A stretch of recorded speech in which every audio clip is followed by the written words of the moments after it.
I wanted to thank the Board of Trustees and the leadership of Sumner School for creating this initiative, the Learning for Change, and inviting us all along tonight for this community consultation.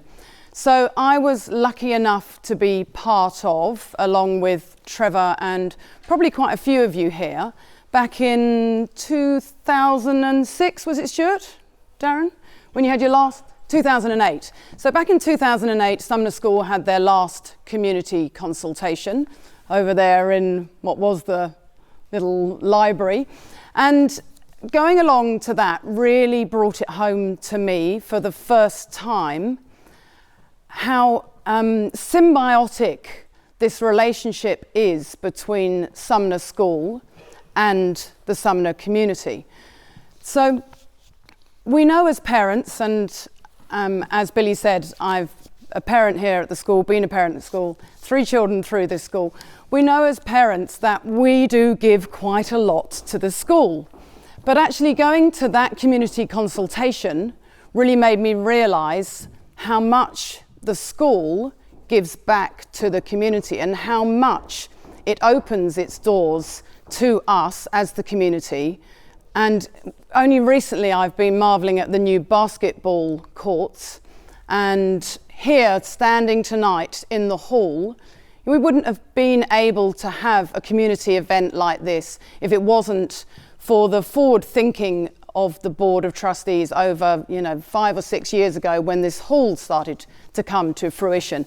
And the reason I say this is not only do I feel really privileged to be part of and invited to be part of that community consultation, but I think for Sumner, that relationship between school and community is at the very heart of our community resilience. And I think we've all experienced that in the last 4 years since the quakes, how pivotal the school is in our resilience.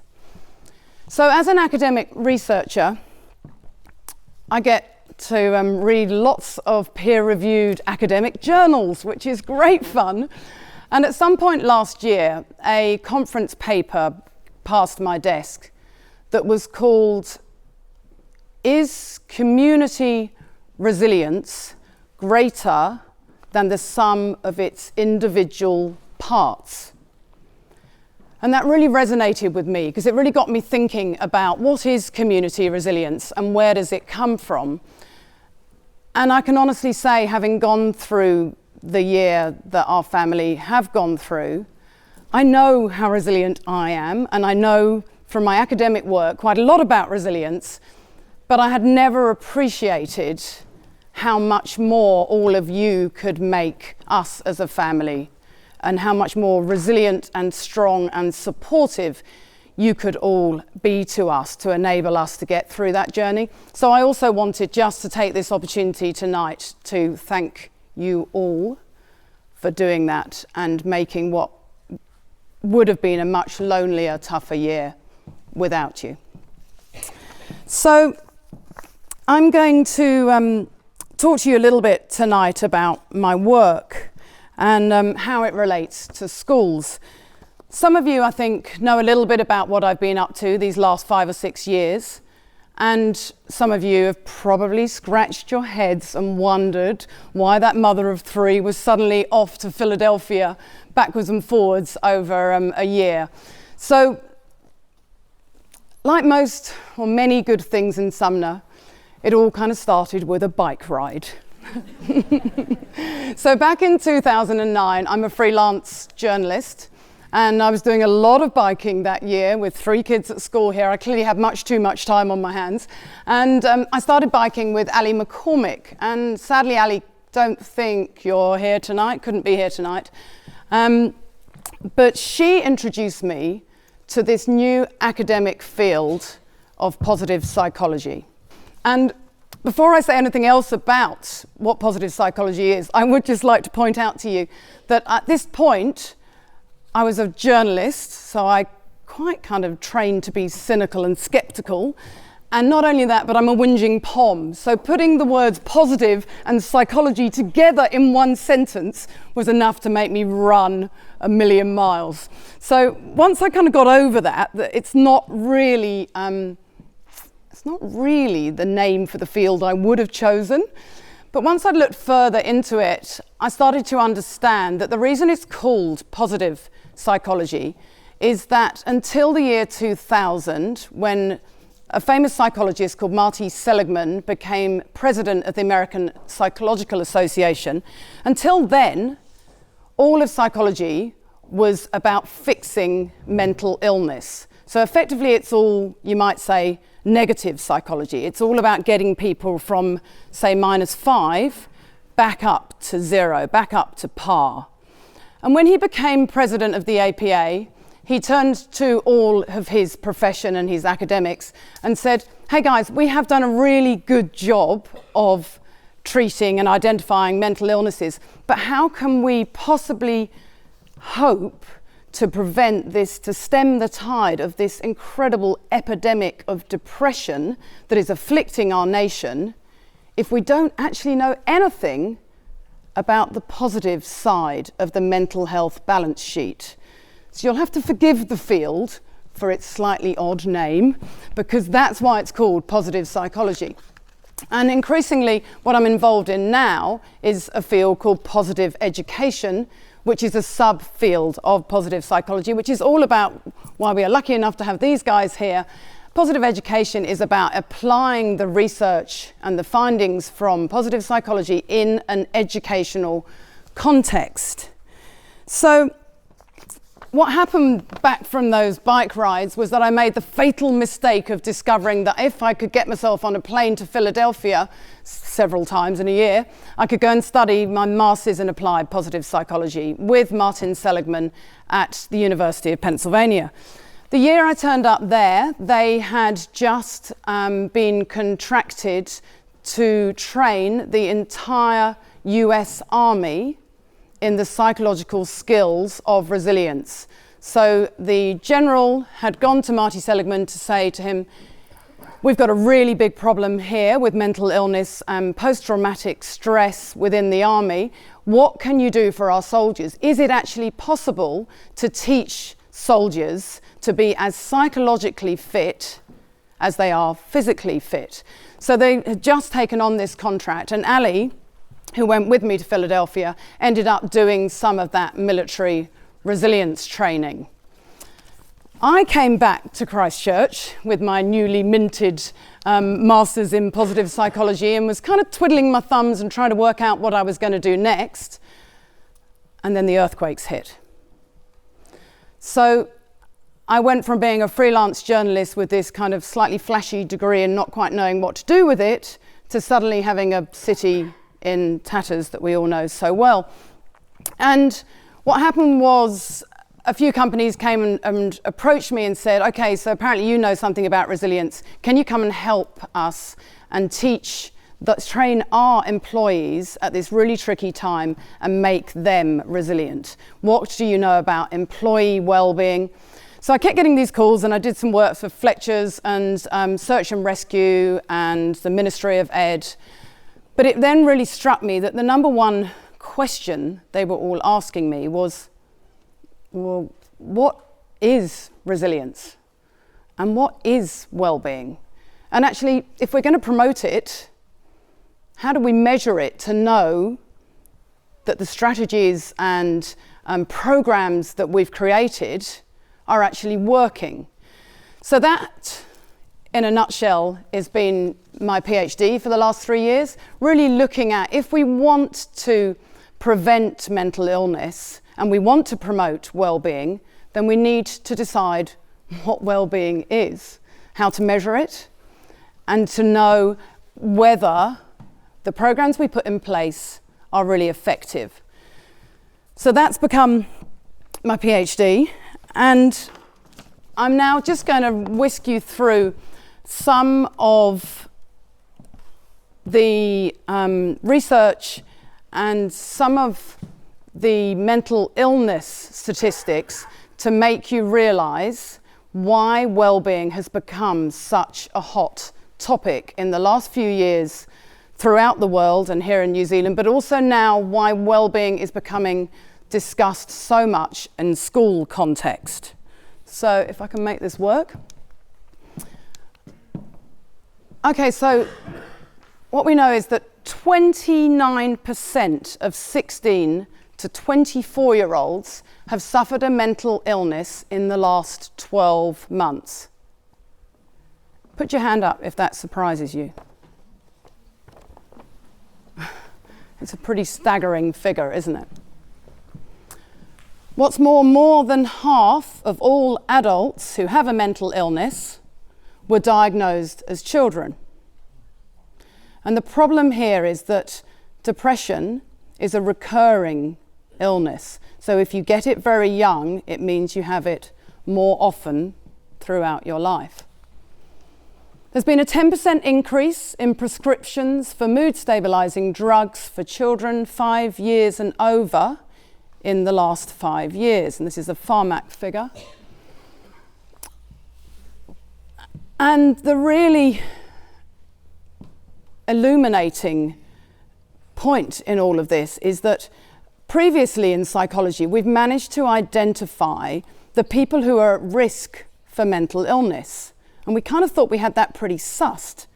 But now we are seeing emerge a whole new breed of person who is becoming increasingly susceptible to mental illness. And that is what Dominic Randolph calls a fragile thoroughbred.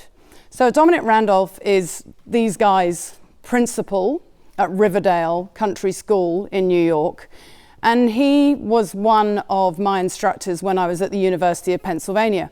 And he came along to talk to us about positive education because they had really identified, between him and Marty Seligman, they had worked out that you can't just medicate an entire generation. So we have got to work out what the strategies are that can help inoculate people and create people who are strong enough to get through the battles and stresses and adversities that we all come across. So a fragile thoroughbred is somebody, let's just imagine the ducks of the high school, the captain of the rugby team, the captain of the netball team, the lead violinist. So these are children who have done really, really well on paper, but sadly we're hearing more and more stories of how these children, or young adults, are ending up in Hill Morton 3 years after leaving school. I was told the other day from one of my colleagues that there have been 4 attempted suicides in one of New Zealand's leading private schools in the past month. So this is a really staggering picture, and there are lots and lots of teens on prescription medicine. So we've got to do something about it. I actually wanted to make this point that depression is predicted by the World Health Organization to become the second leading cause of disability by 2020, because this clearly is not just a New Zealand problem. So equipping young people with the skills to build resilience so that they can feel good and function well is obviously critical. The other reason that wellbeing is becoming such a hot topic right now is that ERO, for you guys who are our Education Review Office, have also recently set up, they've created their own indicators of wellbeing, and they've been and assessed both primary schools and high schools. So I think they assessed 120 primary schools, and they found that really only 12% of them had seriously comprehensive and sustainable wellbeing strategies. So what it looks like to me is that this is going to become an area that ERO will be assessing over the next few years. And so I'm just going to read this to you. Student wellbeing is strongly linked to learning. It is enhanced when evidence-informed practices are adopted by schools in partnership with families and community. Optimal student wellbeing is a sustainable state, characterised by predominantly positive feelings and attitude, positive relationships at school, resilience, optimism, and a high level of satisfaction with learning experiences. Now, I've underlined some of these things because I think they're really crucial. And these are kind of the messages that I want you leaving here tonight with. Student well-being is strongly linked to learning. This is the reason we are discussing student well-being here tonight. But we need evidence-informed strategies. So one of the reasons I went to UPenn was because back in 2009, I kept reading about resilience, and it felt like it was kind of the zeitgeist word of our time. You know, it's just gaily bandied around. And I kind of got to the point of thinking, does anyone actually know what resilience means? And the same goes with well-being. If we're going to promote these things, we've got to do so from an evidence base. We've got to know that the things we are doing, the strategies we're putting in place, the theory that we're basing it on, has actually got some scientific evidence behind me, behind it. And believe me, turns out I'm a real academic nerd, and this is really important to me. And what I also like about this is that it's got to be done in partnership with schools and communities. So again, I applaud you guys for having us all along tonight, because we all need to be part of this. And finally, it has to be sustainable. I don't want my children to be fragile thoroughbreds. I don't want them to have those disastrous consequences later on. So I really want them to go to schools that value their whole self, that don't just push them to get really high marks. And then these kids leave. And the really scary thing is, we haven't got any data whatsoever that follows children after they leave school. So that's next year's project.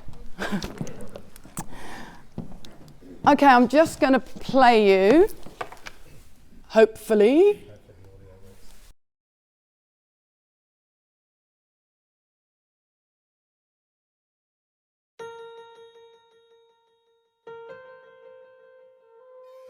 I can't really remember the last time I had a chance to go in the backyard and just run around. School's just so much pressure that every day I would wake up dreading it. I'm afraid that our children are going to sue us for stealing their childhoods. I would spend 6 hours a night on my homework. You have to get into the top schools. You have to take tests and do interviews. It's gone way to the extreme. We're all caught up in it. In America, if you don't earn a lot of money, something went wrong. The pressure comes from the colleges, from the parents, from the government, but it has to stop. You have to do well now so you can get into a good college. Everyone expects us to be superheroes. You have a fear from the parents that my kid needs to be able to get a job. How do you expect us to do well when you can't even make mistakes? You're dedicating your whole life to your grades. You have to be smart, and you have to be involved in the arts. I have soccer practice every day, plus the homework on top of that. Produce. It's impossible. I couldn't cope. I've gone through bouts of depression just because you feel so swamped. I almost had an emotional breakdown. There have been 6 suicides in our school district. Our students are pressured to perform. They're not necessarily pressured to learn deeply and conceptually. So what is that going to mean when we have a whole population of dentists and doctors who've been trained from a script? Things that actually get our students to think are pushed aside. These kids come to the table with this creativity and this love of learning. Let's just not take it out of them. I think the United States really needs to rethink how we do schooling. The economic future of the country depends on our addressing this. We need to redefine success for kids. It's got to be something we do together. All of us as a society, almost as a movement. Jobs need you to be a critical thinker. They need you to be a problem solver. We need to really think, what does it take to produce a happy, motivated, creative human being?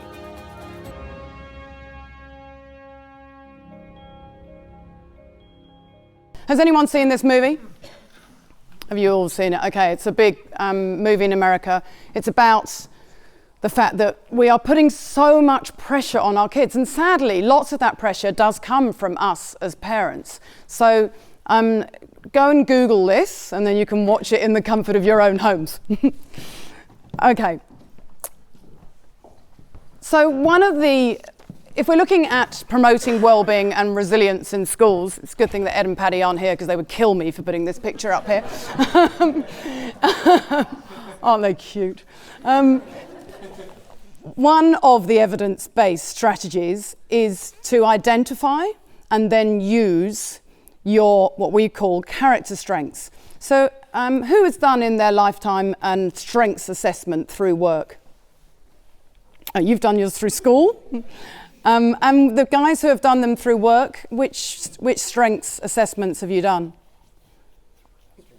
Your strengths finder, the Clifton one. Has anyone done the values in action? So you've done that, the character strengths one. Cool. And realise too, yeah, right, brilliant. So there are about 3 different strengths assessments. From the University of Pennsylvania, we were trained in using this values in action character strengths. And these guys at school have all used that particular character strength assessment. I'm going to get you guys to do a quick and dirty 5-minute strengths test tonight so that when these guys get up and talk about their strengths, you actually understand what it is they are talking about. So somebody tell me, how did you find this? Hard? Because too many 10s. Yeah, but then other people have too many 6s, and Sonia wanted to have 11. Oh, 11 top ones, I'm with you. Okay, so, and do you feel when you got to your top 5 signature strengths, do they feel like you? Yeah. And so you can go online to the viacharacter.org and do this online test, which over 2 million people have done in 22 countries. And what I have found, though, is that I often use this pen and paper strengths assessment in my workshops, and people who do this and then go on and do the online one say they usually get kind of the same results. So the thing about strengths is that we know that the people who know and use their strengths have higher levels of happiness, higher levels of psychological well-being. They are better at overcoming challenges. They're more resilient. They usually do better, make greater progress towards their goals.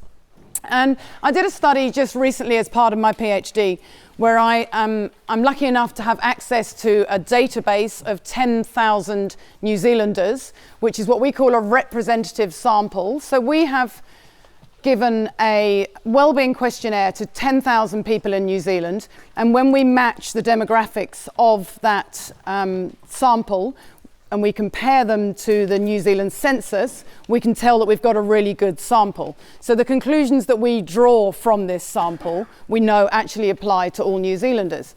So I took the half of the 10,000 participants who were employed, and I just ran some statistics, which anyone who knows me will know is quite a funny thing for me to be saying.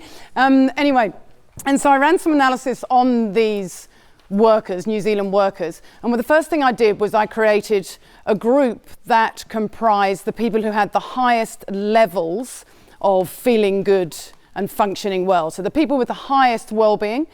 And what I then did was look at those people who really knew their strengths and those people who really use their strengths. And I was able to see from that if you know your strengths, you are 9 times more likely to be in that top well-being group.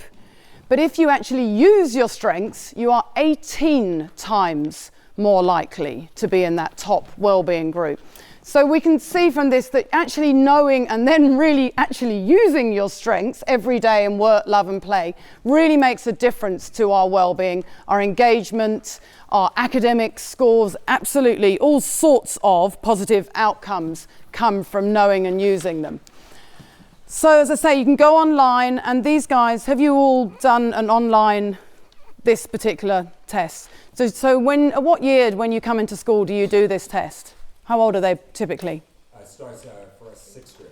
Okay, and which is, okay, so the whole school at 11 years old is taking this test. And then these guys are, the teachers are using this strengths language and spotting their strengths and getting the kids to leverage their strengths to overcome the obstacles that they come across.